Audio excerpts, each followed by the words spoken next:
कुछ खबरें तिजारती दुनिया से। कराची समेत मुल्क भर के लिए सेमाई एडजस्टमेंट कीमत में बिजली सस्ती होने का इम्कान। जराये के मुताबिक कैपेसिटी चार्जेस में जबरदस्ती कमी से बिजली सार्फिन को रिलीफ मिलने की राह हमवार होगी। बिजली तकसीमकार कंपनियों ने एडजस्टमेंट की दरख्वास्त नेफ्रा को जमा करवा दी, जिसके तहत माली साल 2024 से 25 की दूसरी सेमाई के लिए बिजली की कीमत में 2 रुपए फी यूनिट कमी मुतवक्के है। मंजूरी की सूरत में मार्च 2025 से भी बिजली की कीमतों में कमी होगी, जिससे अवाम को 92 अरब रुपए से ज़ायद का रिलीफ मिलेगा। National electric power regulatory authority 12 फरवरी 2025 को दरख्वास्तों पर अवामी समाअत करेगी।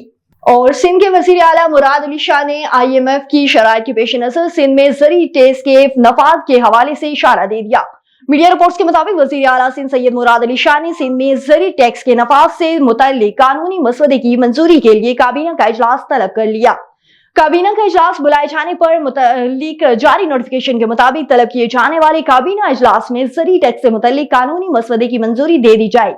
दूसरी जानिब जराये का कहना है कि वजीर आला सिंध मुराद अली शाह का PV क़यादत की हदायत पर इस अहम फैसले पर अमल दरामद से कबल पीपल्स पार्टी के अरकान असम्बली को एतमाद में लिया गया। ताहम अरकान असम्बली ने टैक्स के नफाज पर तहफ़्फ़ुज़ात और राय का इजहार किया है।